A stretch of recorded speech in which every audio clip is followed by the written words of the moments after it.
So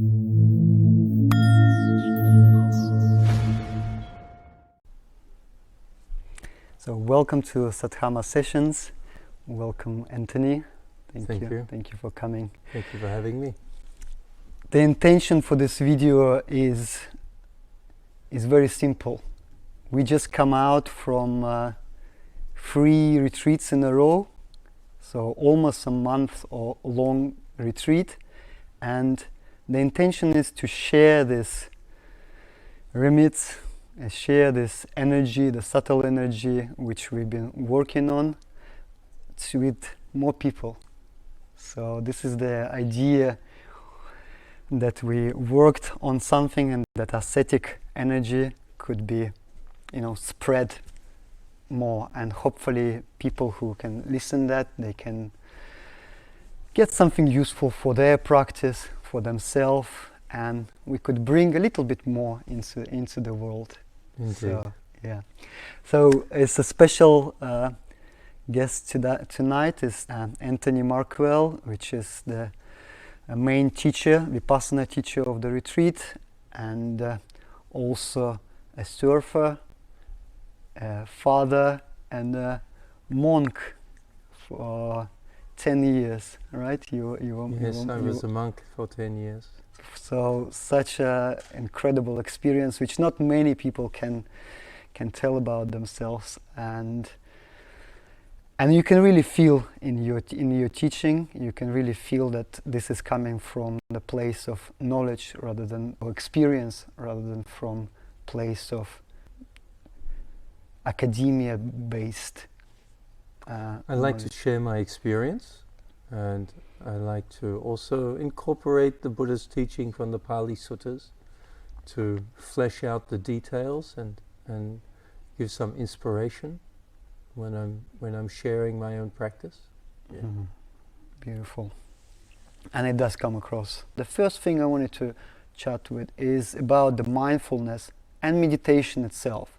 So just if you can open up what's term meditation really mean, and how popular mindfulness now in the West, it's even like now in the schools, which is a wonderful thing. Yes. However, the people seems to be understanding of the awareness and mindfulness is kind of the same thing, and that's enough. So if you could open it up a little bit, because there is this view on meditation which not necessarily the whole picture. So yeah, when we use the term meditation, we're referring to the development of the mind. And in particular, we're developing certain faculties of the mind. And mindfulness is one of those faculties. But there are another 4, which are faith and energy and concentration and wisdom. So the practice of bhavana, or meditation, entails the development of not only mindfulness, but also those other faculties as well. So mindfulness itself is bringing presence to our experience, bringing ourselves into the present moment, and developing this ability to observe things. And mindfulness can be done in many different activities, and it is being done in many different activities. The simple becoming aware of your actions, or becoming aware of your speech patterns, becoming aware of your thoughts, can be done in almost every occasion. And certainly your experience can be a better one if you're mindful. If you can bring some presence to what you're doing, that means you're not being distracted, or you're not trying to do 2 or 3 things at once. But if you're actually attentive to the present action or speech or thought, then it comes off better. But meditation is much more than just mindfulness. Meditation is mindfulness and wisdom. It's the joining together of 2 faculties. So with mindfulness, we're just being mindful of what we're doing. We're being mindful of of this or that. And that's certainly very useful. But the meditative mind requires a bit more than that. So we're becoming aware of what we're doing, that's mindfulness, and then we're adding an extra, that experience, that we know that we're mindful of something. So there's an activity or an object that is arising in your meditation. You become mindful of it. It's the presently arising object. You've chosen that object over many other objects. And then we're knowing that we're aware of that object. So it's a kind of stepping back in the hierarchy of perception. It's more reflexive. It's a mode of witnessing and observing our experience, which goes a little bit more deep than just being mindful of things. In particular, our practice of noting and knowing, that means we're becoming aware of something, and then we know that we're aware of it. This knowing is a very important part of the practice. When we know something, we're stepping out of involvement with it. When we know that activity as an object or as a process or as a thing, it's over there. We're not participating in it. We're not part of it. We've turned the content of our experience into an object. And in doing that, this ability to be aware of what we're aware of, we create space around that object, whether it is an emotion or a thought or a physical sensation or a feeling. Whatever it may be, we create space around that experience, that presently arising experience, and we know it as a dependently arisen object. It's something which is arising and passing away. And the ability to do this frees the mind from entanglement with that experience. So that knowing part is actually the development of wisdom. So mindfulness will take hold of the object and penetrate the object and bring it and keep it so that it doesn't disappear from our experience. But it's wisdom which is knowing it as an object, and most importantly, it knows it as not mine. It knows it as not me. It's decoupling the subjectivity with the experience. So we're stepping back and we're stepping out of the experience. We're jumping off the stage of actors and we're sitting in the audience front row so that we can get some perspective on it. Yeah. Yes, the very important, I think, that approach into mindfulness, and then certainly adding whole other dimension into the practice when you approach your meditation with that layer of wisdom, which is really a cornerstone of the whole practice, isn't it? The development of the wisdom. It is. Our meditation is all about the development of wisdom, and it's about removing subjectivity from our experience. It's about lessening and then eventually removing and giving up, identifying and appropriating with the phenomena of the mind and body. So our practice is geared towards that. And if we can do this, if we can raise this state of observation, if we can bring it, generate it and maintain it, and make it stable, make it continuous, then what happens is it becomes concentrated. And this type of awareness, this unified, single-pointed mind is able to note and know whatever is arising in the present moment as it arises and passes away. So it's a very specialized type of awareness. In Pali, it's known as sati sampajanya, which we translate roughly as awareness and wisdom. Yes, and it's you can take it for all the way from just being less reactive in life, right, to samadhi, and then to void of self, to that non-self state of oneness, which is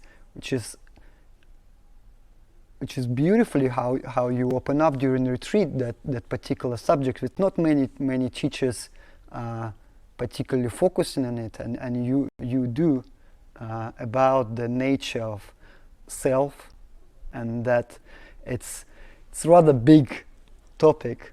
The Buddha's teaching is centered around this problem of dukkha, and there is suffering, and the primary suffering is that there's a sense of identity, a sense of personality in the mind and body process. This is the problem that the Buddha is pointing to. So, yeah, we direct our attention to straight at the core. But certainly, this approach is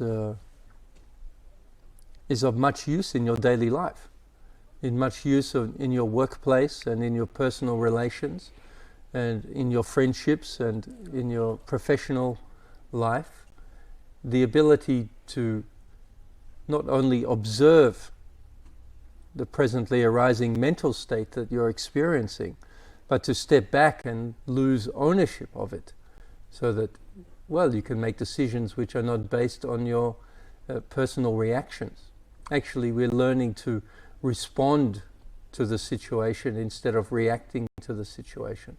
So the ability to not only become mindful and aware of what is presently going on, but the ability to detach from it, so that we can make a reasoned, we don't become upset or frustrated or irritated or annoyed, and equally we don't become, super enthusiastic or have an over exaggerated sense of something, which can also cause problems in our lives and in our relationships. So it's the ability to take a moment and step back from our experience and see, okay, that's the phenomena.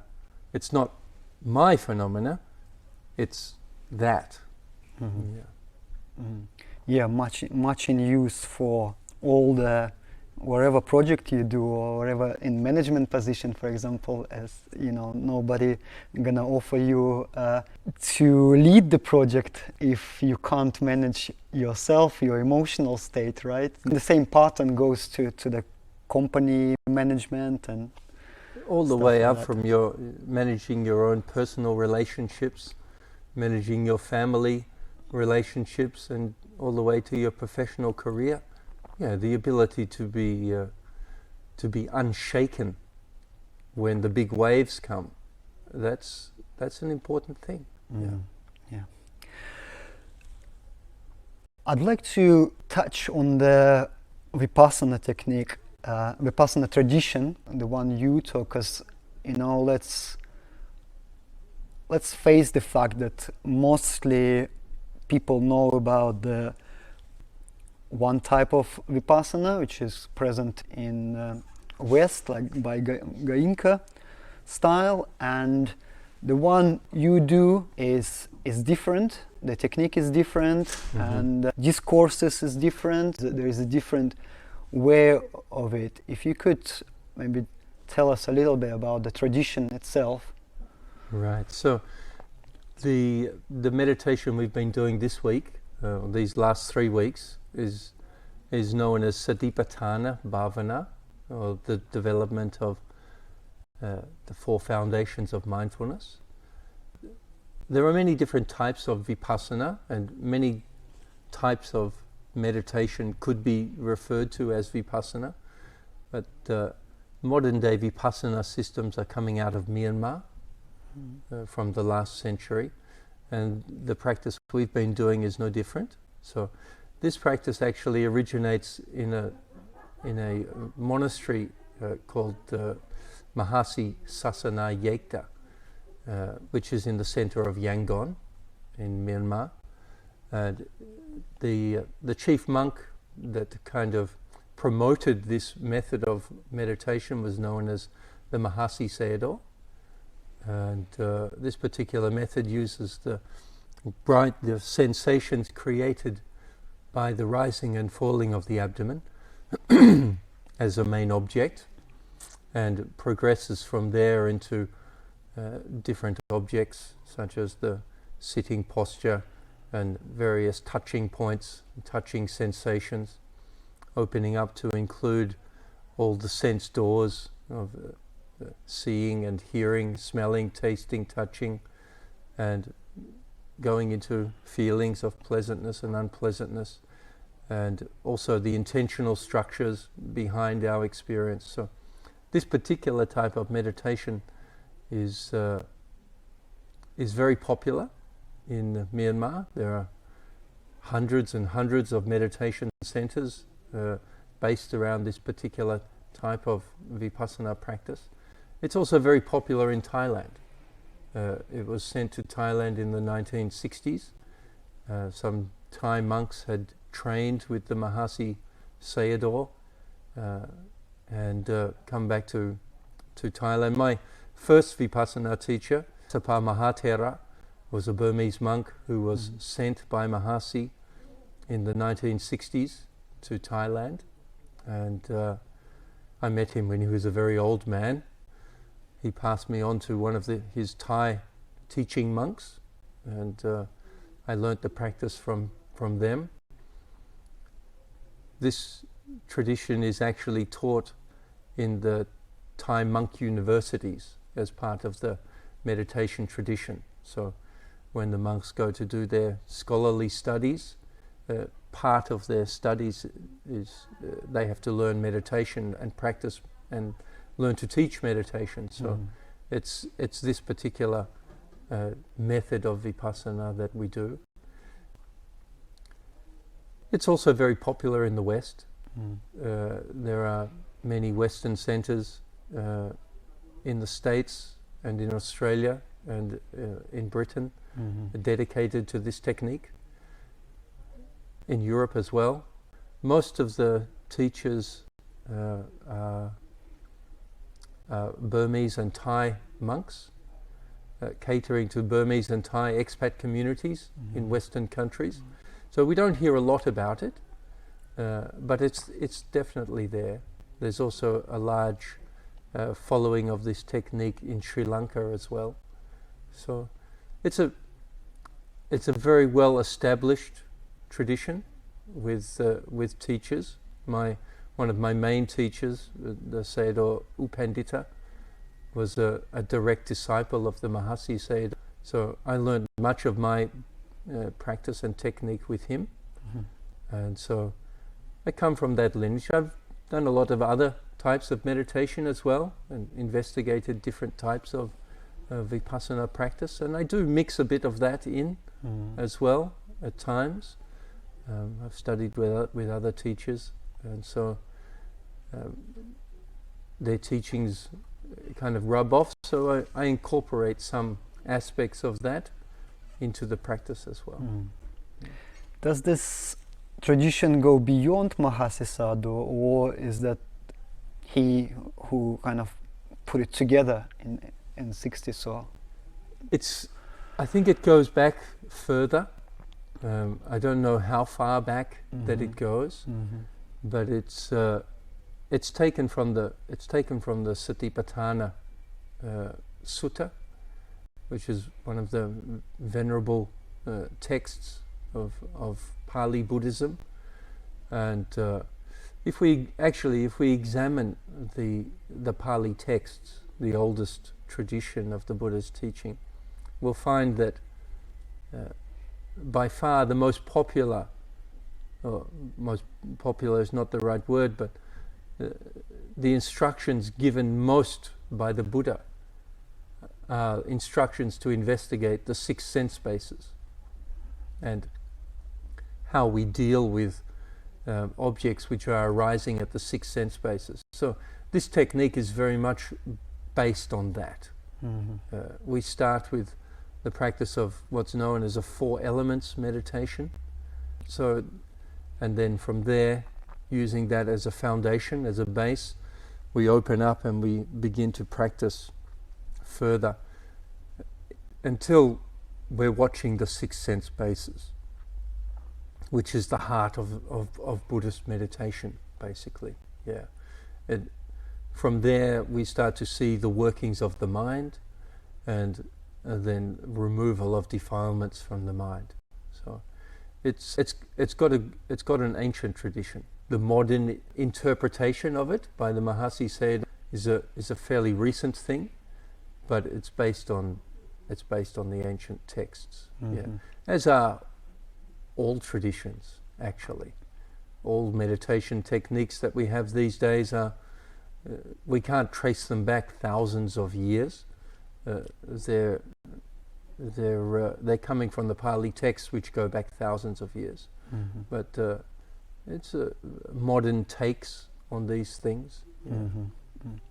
And like from your experience being a monk, is that what monks practice? Depends very much on the monastery or the meditation center. Okay. This intensive style of Vipassana practice is very common in meditation centers, where people perhaps have less time, geared towards 10-day, 20-day or 2-month retreats, come in, intensively practice. The monks' practice can be different in the various meditation monasteries. Their anapanasati is a very popular method of practice. And the style awareness of the breath, anapanasati. Yeah, awareness of the breath. And in the meditation monasteries, and obviously if you've ordained as a monk, you're not just meditating for 10 days or 21 days. You've committed some period of your life to the practice, and so the practice goes in a more natural, I would say, a more natural way. So you incorporate other aspects of your daily life into the meditation practice. There's formal walking and sitting practice in those meditation monasteries, but there's also sweeping, there's also cleaning, repair work, maintenance work, interactions with visitors that come to the monastery, and all manner of other things as well, all the way from cleaning the toilets and cutting the grass to preparing for celebrations of the community. So, and of course, wherever there's interactions with other people, meditation is necessary. Personalities are always there, and so in many ways the practice, a long-term practice in a meditation monastery, can be seen as a kind of more organic practice, if you like, a more sustainable practice which can infiltrate every part of your life. Whereas the intensive mode of waking up at 4 in the morning until practicing until 9 o'clock in the evening is a more intensive, short-lived kind of opportunity to be present continuously in a very structured way. So, in many ways, the silent meditation retreat is extremely beneficial to giving people their first taste of real meditative experience, and then spending time in a monastery or a meditation monastery can be a time to build and maintain that practice and to spread it into your every activity, and then making a transition into the world. If you're living a family life or a business life, then you can start to bring the practice in there. So meditation monastery is a good middle position between an intensive retreat and practice in daily life. And how is it normally? It's very interesting to know, actually. Is that monasteries are open for people like us, like who can just come for some time, for a few months perhaps, to get that middle Certainly, path. yeah. So the meditation centers offer the short intensive things, 7 days, 10 days, 14, 21, up to a month or two. And then there are many meditation monasteries around Asia, particularly in Thailand, Myanmar, Sri Lanka, which offer the opportunity for both men and women to experience the kind of monastic tradition. Mostly you go in there as a lay person. They ask you to wear white, and then after some time you may feel the urge to shave your head if you want to, and then after some time, if you wish, you can put on the robes and become a monk or a nun. And ordination in the Theravada tradition is can be temporary, so you don't need to ordain for the rest of your life. Right. It's possible to, okay, I want to spend 6 months of my life or a year of my life developing my meditation practice. Then it's possible that you can take the robes and experience everything that the monk life has to offer, the excitement and also the boredom, and really get to know your mind states, really see what's happening in your mind. So in many ways the long periods can be very fruitful for a Western person, and certainly I encourage that. If you have a space or a time in your life where you're not bound up with relationships or children or with debt or anything else, then if you're interested in meditation, take the opportunity and dive in and practice over a longer period of time to experience all that your mind has to offer. Yeah, was a perspective to escape to get locked down in. Yeah, right. Especially in these periods of lockdown. Yeah, why not get locked down in a monastery? Yeah, perfect destination. Yes. In a way. Well, there's also quite a bit of work there. Karma yoga, they call it in this retreat, Dana retreat in Russia and Ukraine, Crimea, where we are, gorgeous retreat, and the karma yoga means doing a little jobs around the center, but the main work, of course, is with your mind. There's always work to do in monasteries. Yeah, there's always grass needs to be cut, things need to be repaired. There's always some construction project going on, so it's a living, breathing organism, a monastery, where people can come, stay, live, practice, and then develop themselves. And when it's time for them to leave, they can leave and take their learnings into the world with them. That link a little bit lost. I find that is not common, because that makes lots of sense when people come for short retreat, Vipassana retreat, which is hugely popular. They're all booked up. Like if you go online, all those Vipassana courses are getting booked up just like that. People really need it. And being on these courses, seeing people coming out of it, you can tell, like we run retreats in UK as well, and you can tell how important it for them, how they need it so much, and there's so much love and appreciation, and you think, wow, that's like a second step. Is a little bit unclear for that, and that could be a second step to take it a little bit farther, where you can just stabilize that practice. Right? It's not just a pick by something goes beyond, and then you can transition it into your everyday life. Yeah, I think that's a bit of a missing link, and it's been part of Asian culture, certainly in Myanmar and Thailand, for centuries. That most of the men, at some point in their time, some point in their life, spend 3 months in the monastery, learn their own culture, learn to meditate, watch their mind, and maybe iron out some bad behaviors, and become a functioning adult in society. It was a kind of rite of passage for many men, and for ladies as well, to go and stay in the monastery and meditate and attend to things there as well. So it's been a part of Burmese and Thai culture for 1,000 years, and they have incorporated the teachings of the Buddha into their lives in such a way, around the harvesting and planting of the rice. So you get the planting done, go into the monastery for a few months.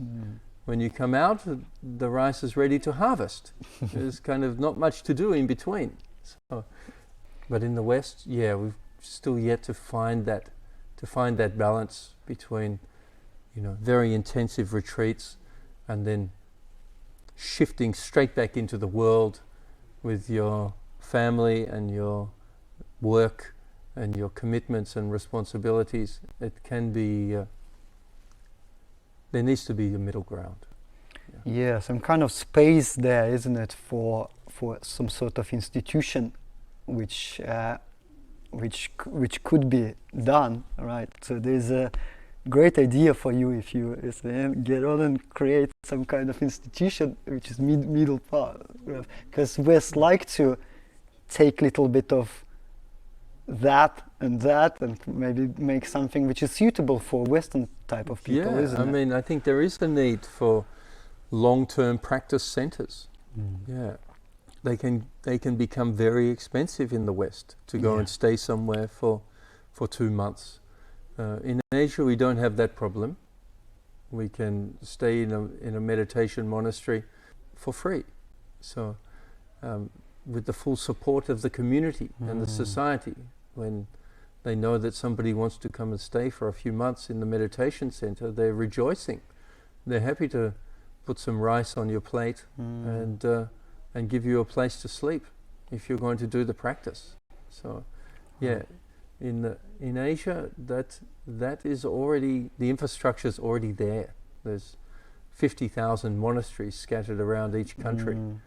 So, beautiful. Something which is dropped quite deeply in that retreat is that 7 factors of enlightenment you were talking about, that the Buddha left us, and you opened it up so profoundly for me personally to look at it as not some kind of academia sort of knowledge again, but something which you can actually see and apply, experience in your meditation practice. Whatever meditation it is, it could be a yogic meditation, it could be other meditation. You go through the certain stages in your meditation practice and you experience something. So for me, it was like a reading that roadmap that I've been to some of those places before. And for me, it was just like, okay, this is it. It's totally what I know before, but it's go beyond that. It's go to the layers where those, beyond samadhi, there's like 4 jhanas, which is like another stages, which goes very deeply into that. So I just wanted to ask you if you could kind of like open up this roadmap for people who perhaps have some experience meditating, but like to see where those stages are taken and leading, and what are they? So, well, the 7 factors of enlightenment, mental factors of the mind which are developed when we practice correctly. So when our practice is based on one of the 4 foundations of mindfulness, when we're observing bodily sensations or feelings, emotions or thoughts, then if we can maintain our practice in this realm of internal mind and body contemplation, these 7 mental states will start to arise. And when they're completed, they elevate consciousness out of the conditioned state and into a unconditioned state.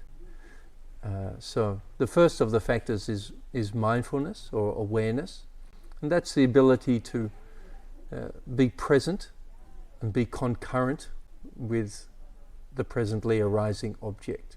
So our practice is always done on the presently arising object, whatever it may be. So if you can reach that object and penetrate it, hold it, keep it there for a moment so that you can see it clearly, the second enlightenment factor will arise. And that's the investigation of that arising object.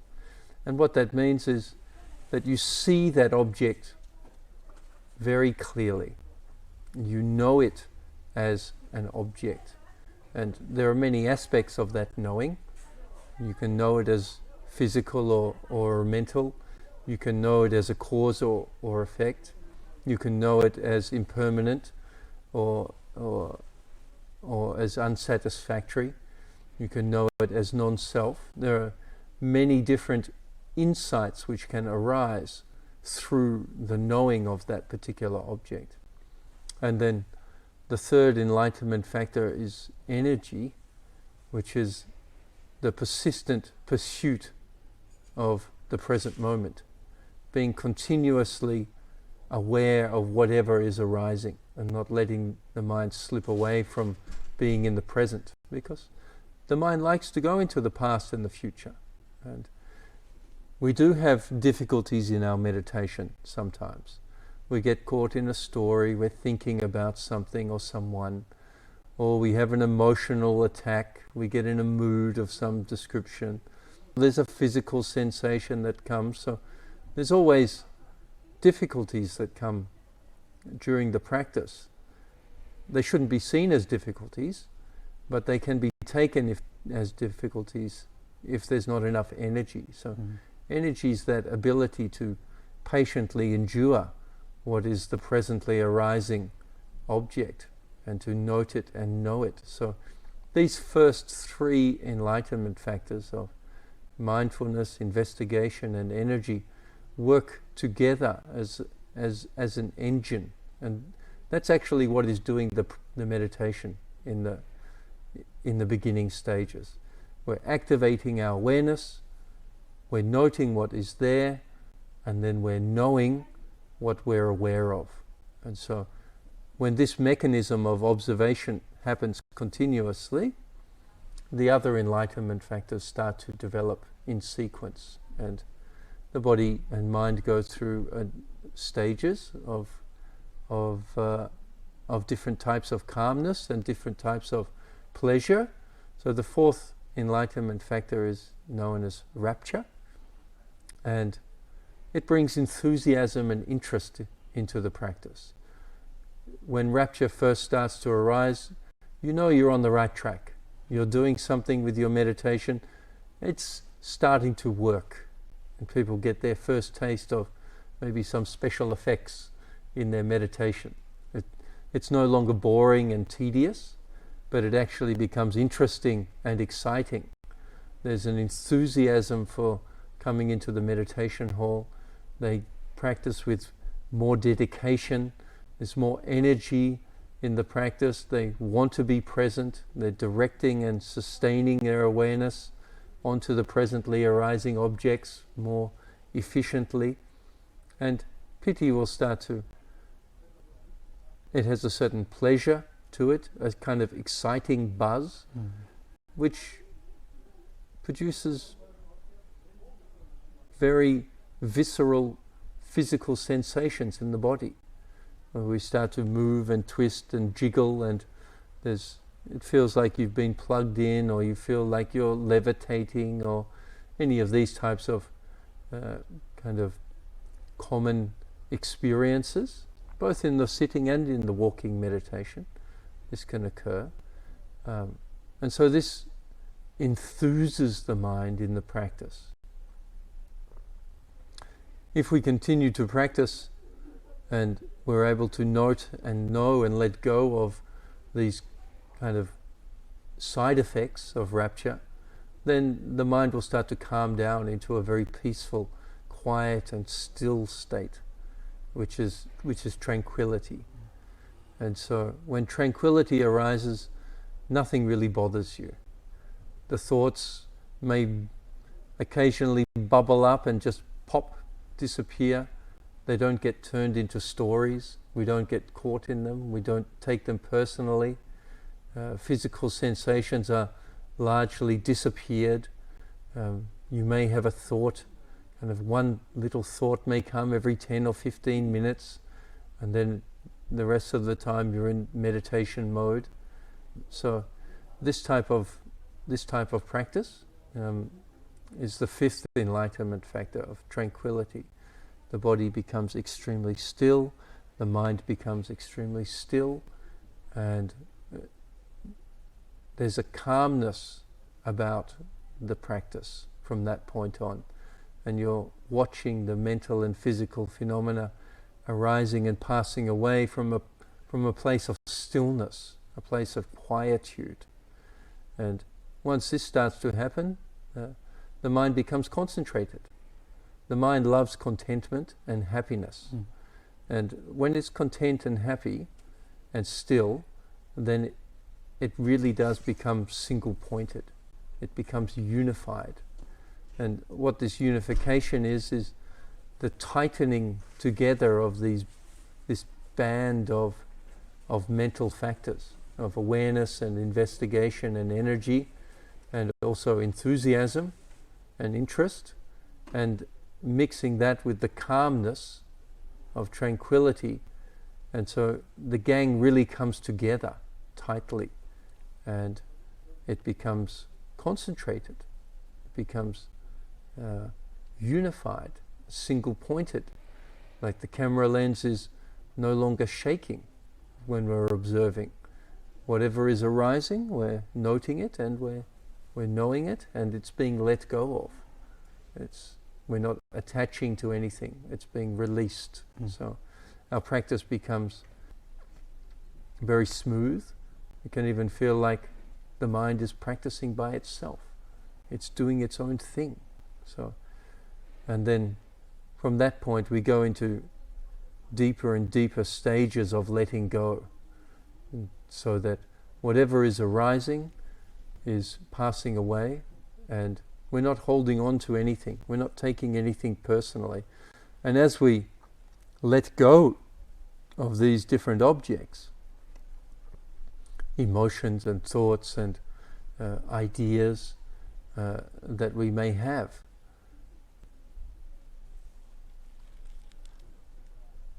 we go through different stages of concentration, different levels of concentration, if you like.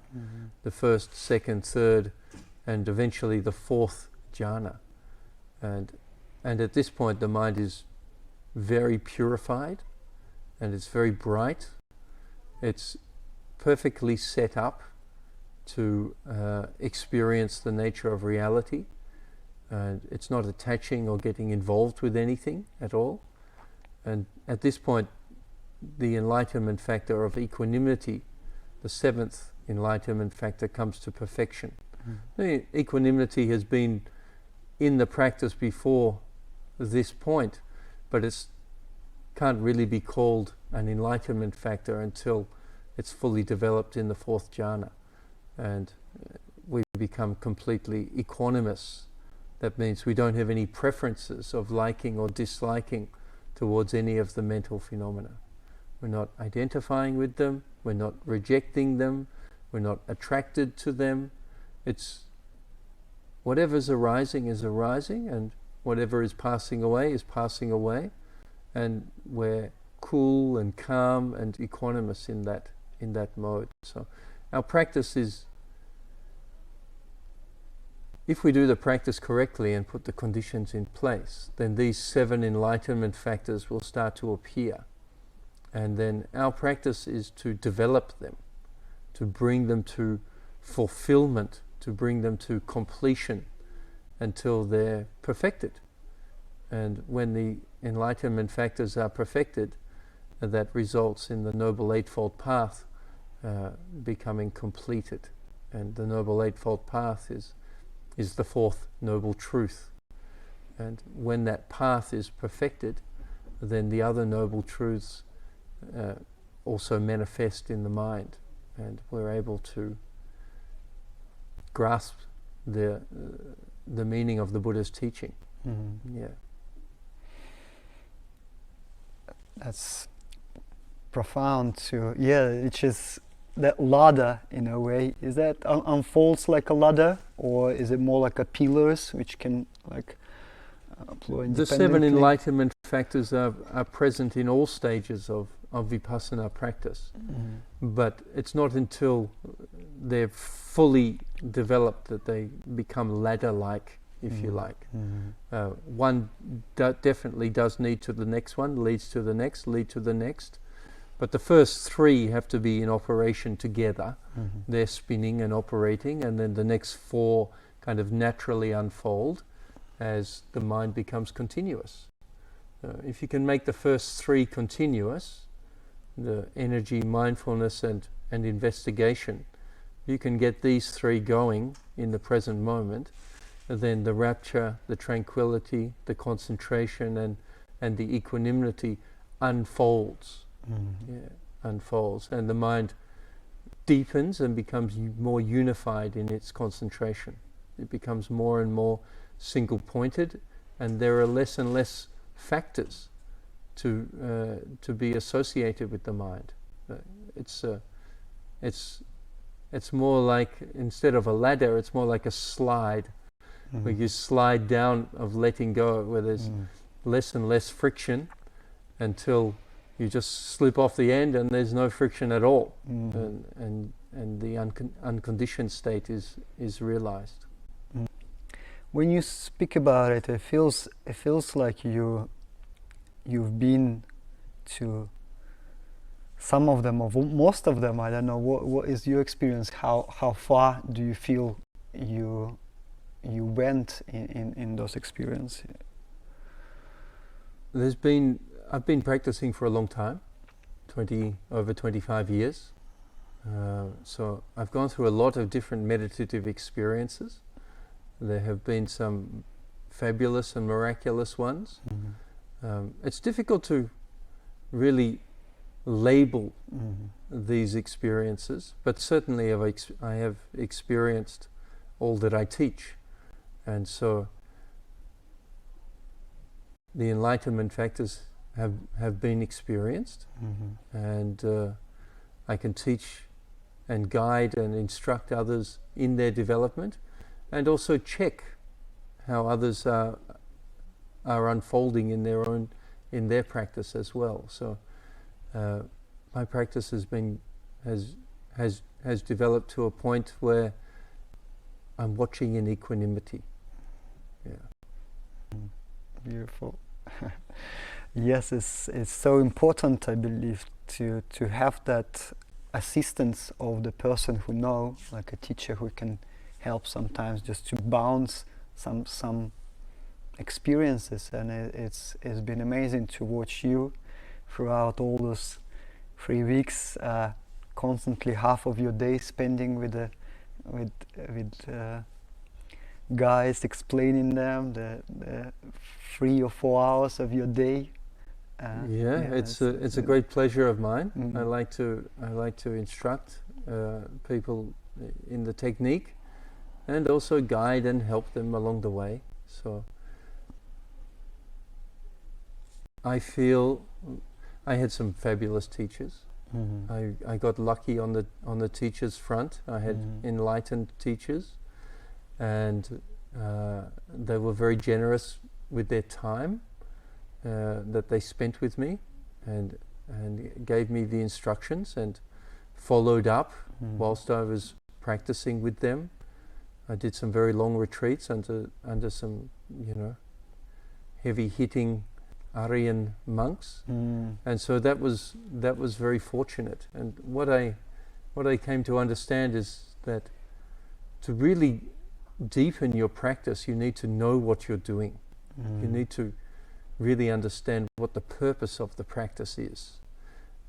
We can all follow the technique, we can do the method.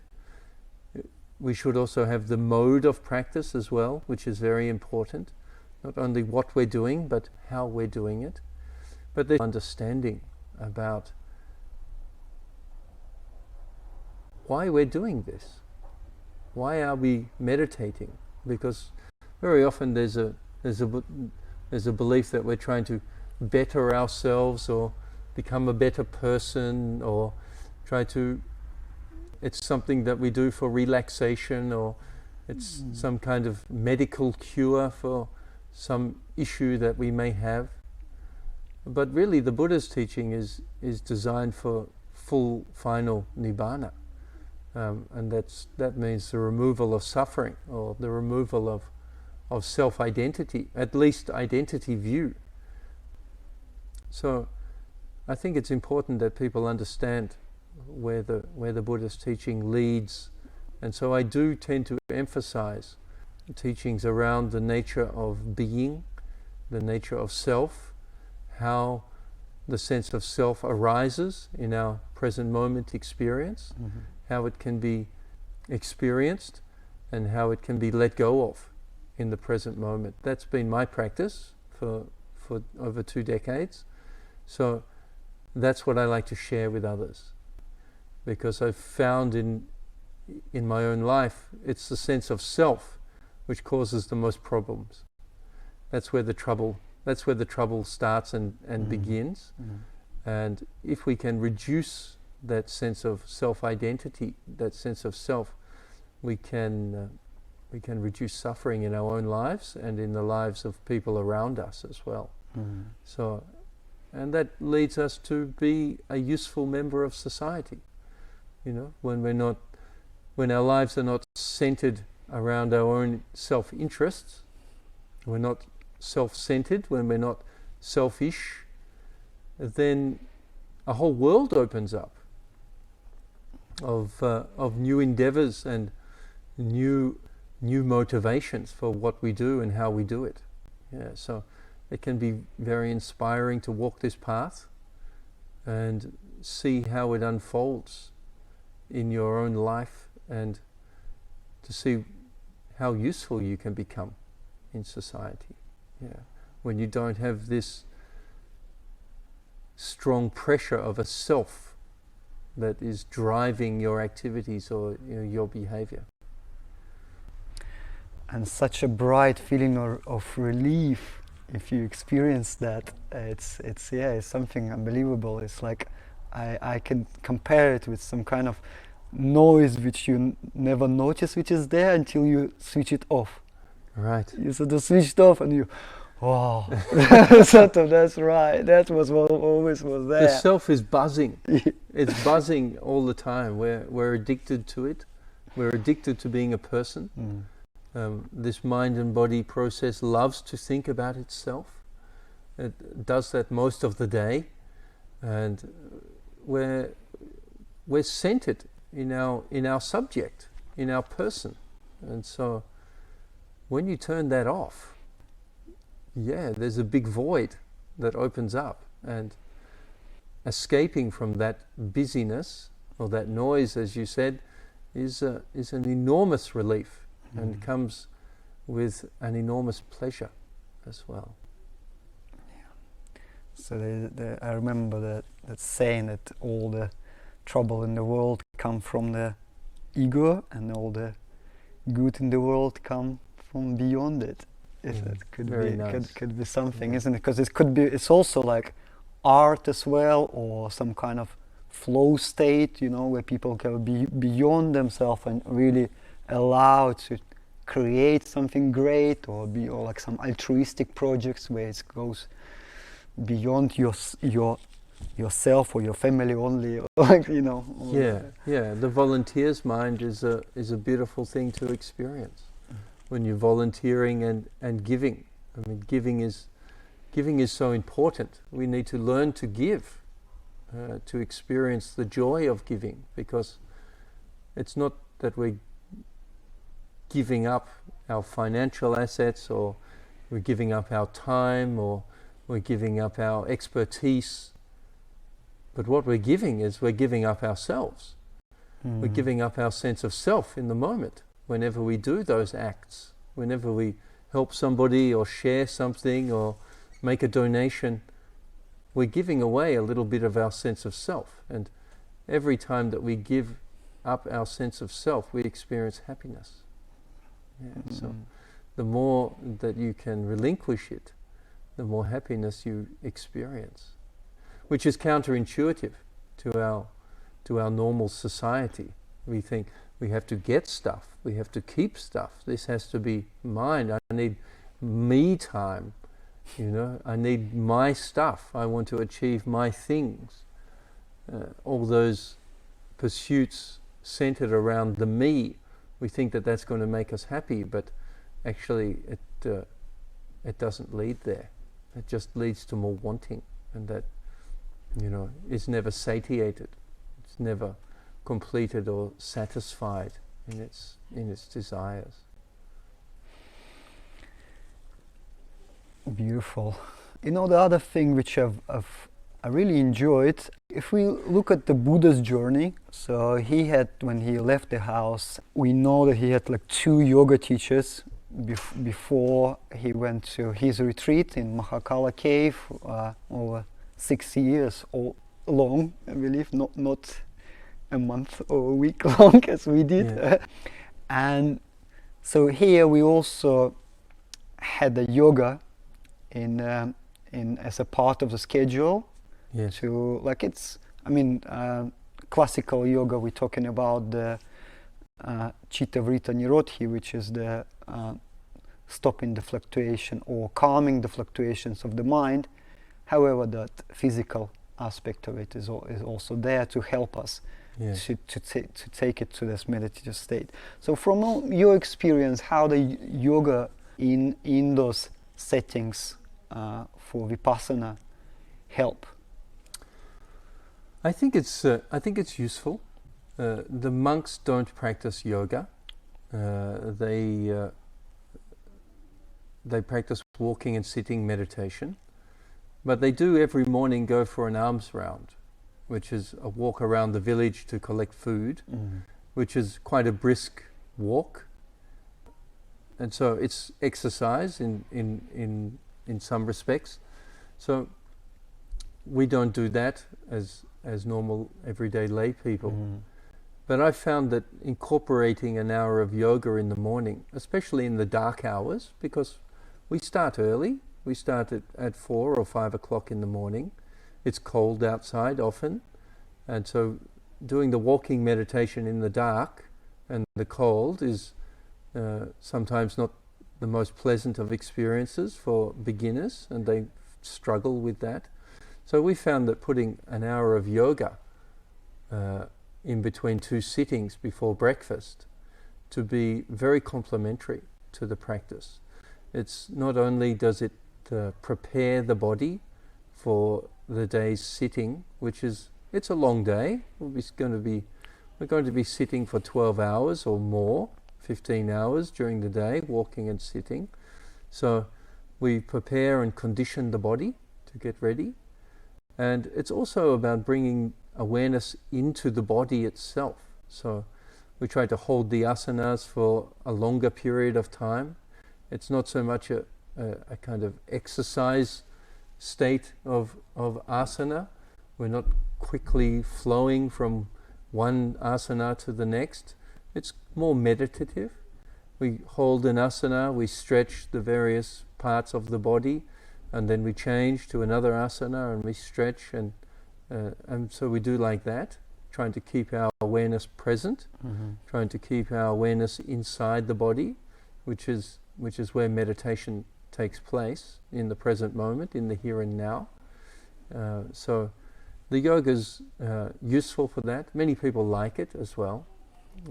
We find that many people that come on retreats already have a yoga practice, and they like to continue doing their yoga practice. They don't want to drop their yoga practice for the 10 days that they're doing the retreat. So we find it doesn't disturb or disrupt the practice at all. as long as there's a good interchange between the sittings and the yoga, and then back to the sitting. We're in silence, so there's no talking. It's normally early in the morning, so the lights are normally quite dimmed, or the sun is just about to rise, so there's no visual distractions of other people's bodies. So we find it to be quite internal, meditative, and good for the body. Just flexing the muscles and preparing and conditioning for the day's work ahead. So I like to have the yoga in the morning. Beautiful. Well, it's another thing I during the retreat I realized as well, that the whole Vipassana insight into elements of air, earth is very directly corresponding with the Ayurveda approach, because yoga and Ayurveda used to come together. It's only like last century it's kind of come apart. The Patanjali himself, he was an Ayurvedic doctor who put the Yoga Sutras. So that also Vipassana insight into the body of combining those things is directly corresponding with the Ayurveda approach to what we have. Well, when your Vipassana practice becomes successful, and you're able to experience the four elements in your sitting and walking practice, then it's only natural that when you start doing it with the yoga, that you also experience those elements. You experience the sensations or the manifestations of those elements, and you can even enter into samadhi during the yoga asana, and experience directly the nature of those elements. So it's very useful, and it's very healthy. It's healthy to move the body, get the wind element to move around inside, let the digestion do its thing, let it be completed after the meal from the day before. So it's great to practice at that time. In Sadhama yoga, we use the Ayurvedic approach to find out about the constitution of the body, and then give correspondent practice, so which is relate to that, so which works with that, which is also something Buddha is talking about in Sadhama Pudarika Sutra, of how he was giving the teaching accordingly to people inclination, according to people character. And I wonder how does it go with the monasteries and the monks? Do the teachers use the personal approach, and do they recognize who to give what, or is it all kind of given en masse? So there are two approaches. Basically, the basic instructions are given to everybody in the same way, and then you're sent off to do the practice, and then you report back to the teacher with how things are going. So from that point on, your instruction becomes tailored from your teacher. So he or she will tell you, do a little bit more like this, or do a little bit more like that. Energy faculty needs some increasing, or needs to be more concentration, or your practice needs to be more developed in daily life, in the daily activities, or those kinds of things. So everybody has their inclination. Some people like to sit, some people like to walk, some people are busier than others. For some people, concentration comes easily, they stop thinking. And for some people, the concentration comes first, and then the wisdom starts to arise later.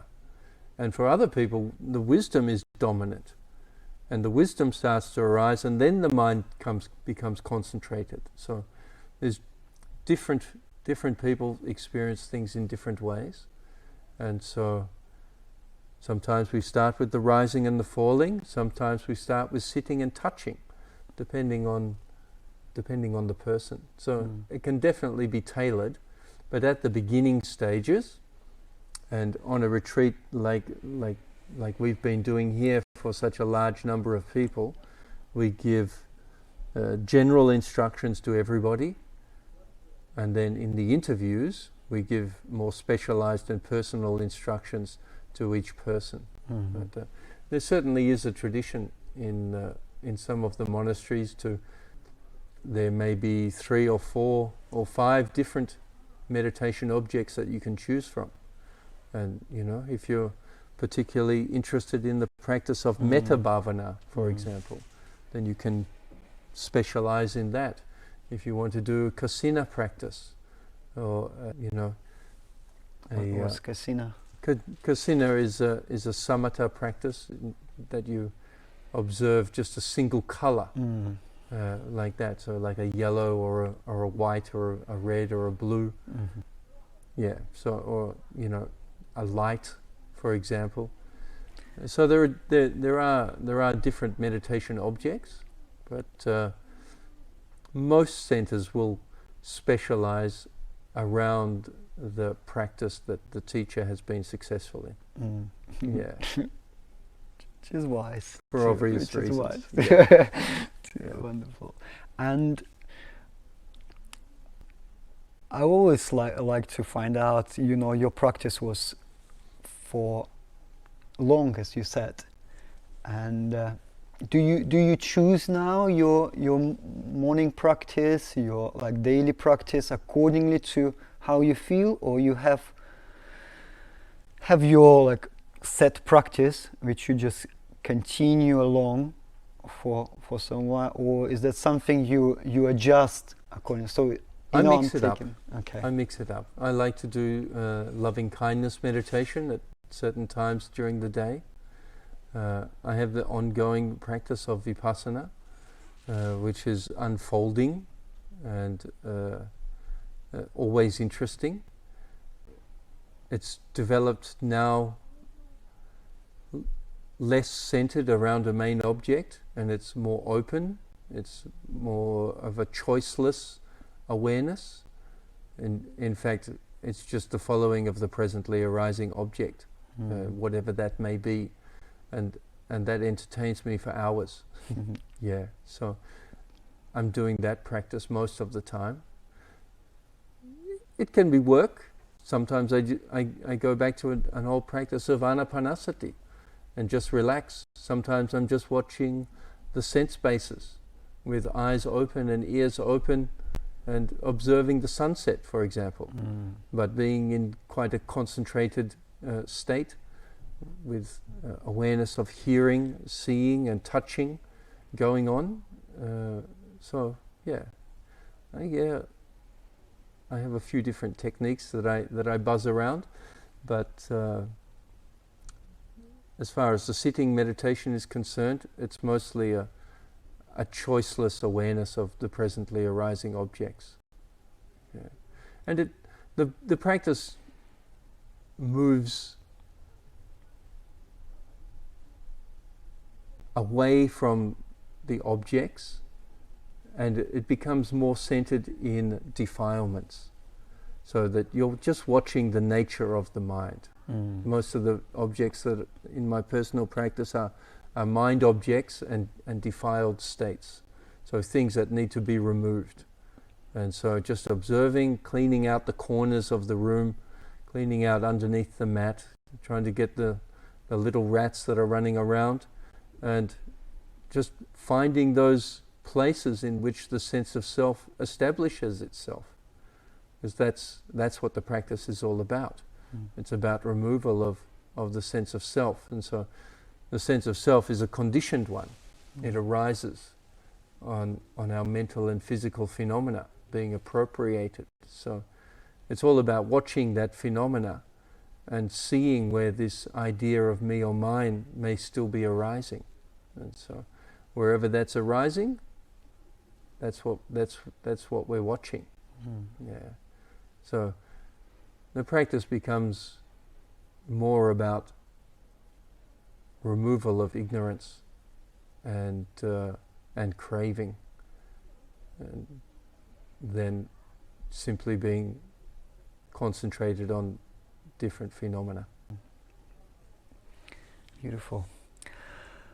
So the last thing I wanted to talk about, that during the retreat I had a day where it was my birthday, and it was interesting. Well, I never did it before. Happy birthday. Yeah, thank you. I thought, okay, what can I do? Perhaps, and there was like a break between two retreats, so I went and to record a couple of lectures on how to prepare for a retreat, which I probably will do a little maybe mini course for people. Success loves preparation. Well, it's true. Yeah, prepare for a retreat. It's a unique and wonderful opportunity to train the mind. So you should take some days of preparation. Wash your clothes before you come. Have a good sleep.